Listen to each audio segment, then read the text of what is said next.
Job chapter 31 verse 35.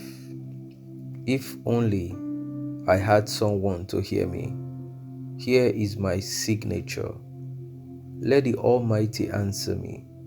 If only I had an indictment that my accuser had written, my God.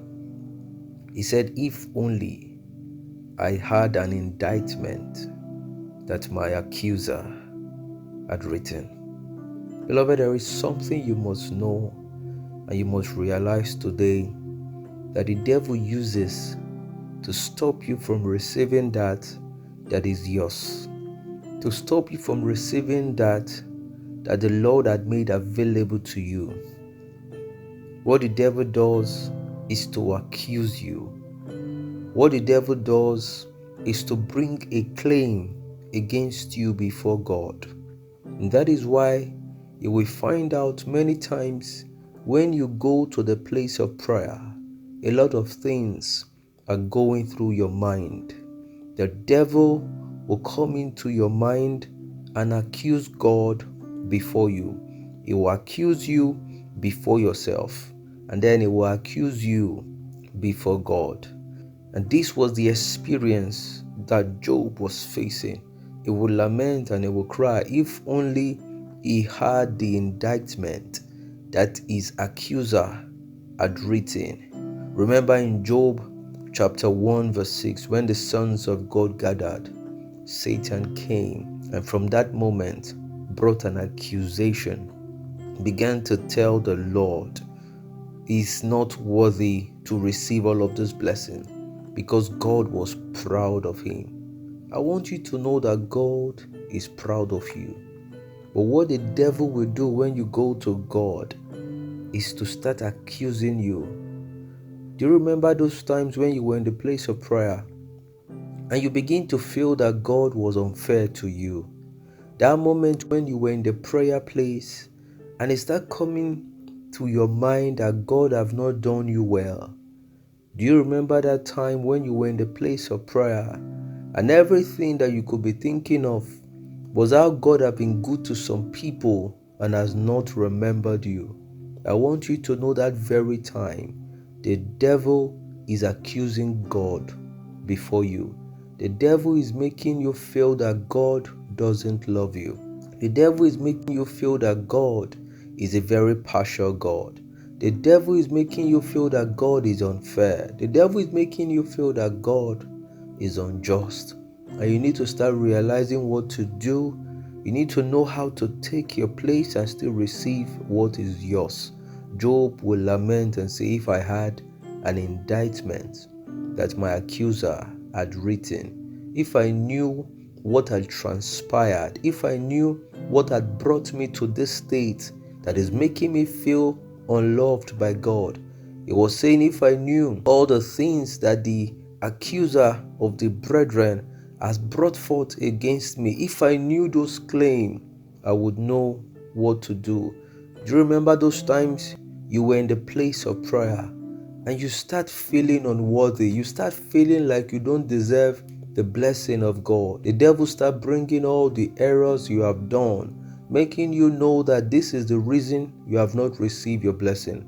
I want you to know at that point that the devil is accusing you before yourself. He's bringing those things to mind that you were not proud of.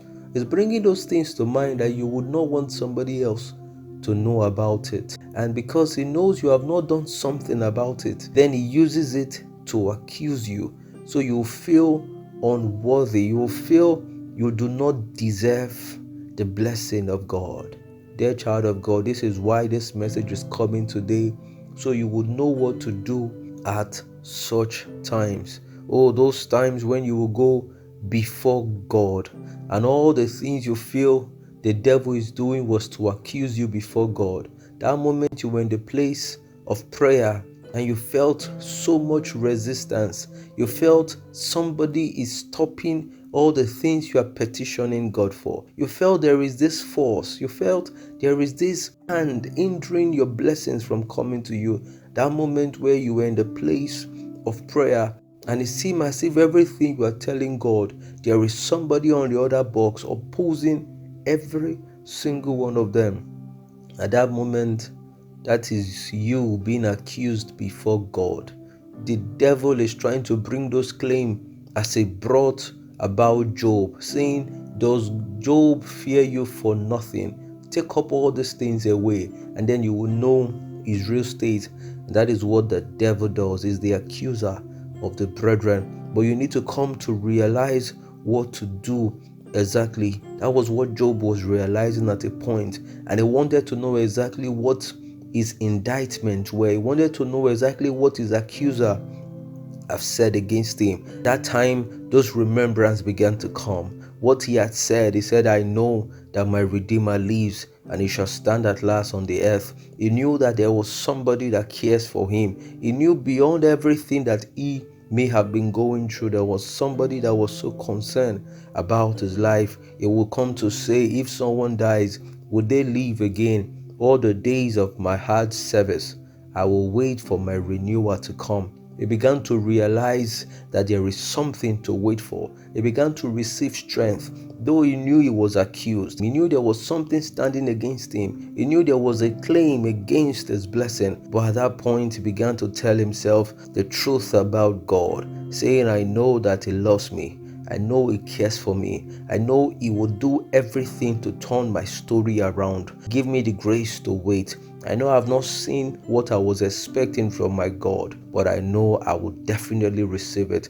I know all the things I have done may have stood against me, but I know he loves me so much and has forgiven me. I know every of my wrongdoings that may be standing against me, I know every one of them have been taken away because of the mercy of the Father. Oh, dear child of God, what this thing does is to humiliate your accuser. At that point in time, it is what the psalmist said in Psalm 109 verse 20. My accusers will be covered with shame and draped in humiliation, as if it were a robe. At the time you're saying, I know that my God lives. I know he cares for me. I know everything he has for me are plans of good and not plans of evil. I know he thinks about me every moment in time. I know he wants everything to work for me. At this point, your accuser is covered in shame. At this point, you are discomfiting your accuser. At this point, your accuser will be humiliated. And what will happen is they will be defeated. Your accuser will be defeated.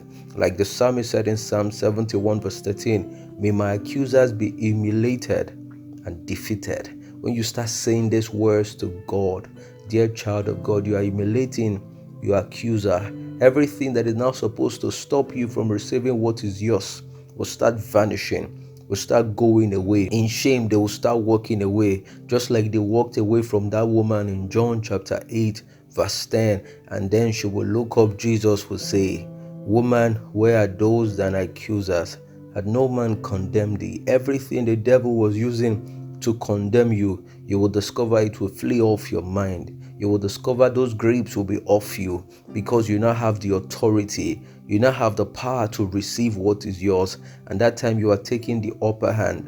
And that moment you are having the victories to receive what is yours. That is the moment you begin to hear the voice of the Lord, that he will bless you. That is the moment you begin to hear the voice of the Lord giving you direction on how your blessings will come. That is the moment you will discover scriptures will be coming alive of God's promises, of God's blessings, of everything he had made available to you, and giving you the assurance that you will receive it. That is the moment the heavens open. Oh, as found in Revelation chapter 12 verse 10. Then I heard a loud voice in heaven say, now the salvation, the power, the kingdom of our God and the authority of his Messiah have come. For the one who accuses our brothers, who accuses them day and night in the presence. My God, you will begin to see the power of God come very clear to discomfit everything the enemy has used against you. Then you know that your accuser has been brought down.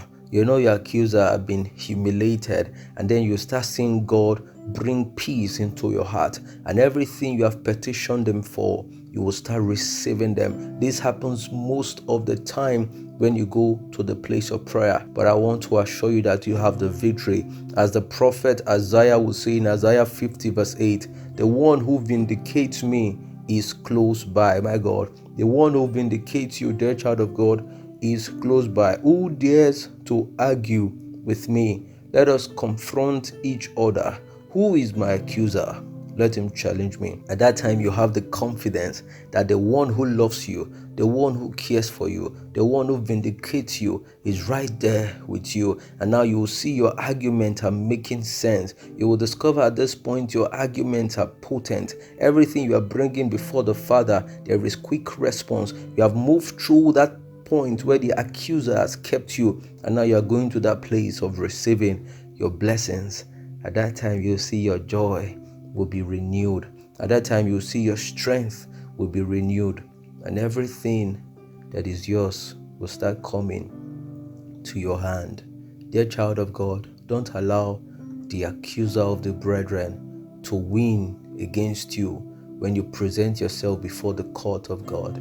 It comes with these things times and times again, and you need to know what to do. And this is what the Lord has brought to you today. You'll be an overcomer for the rest of your life in the mighty name of Jesus. You would have heads up at all times in the name of Jesus, and you would have a cause to testify every moment in time of your life in the name of Jesus. You have the victory at last in Jesus' mighty name.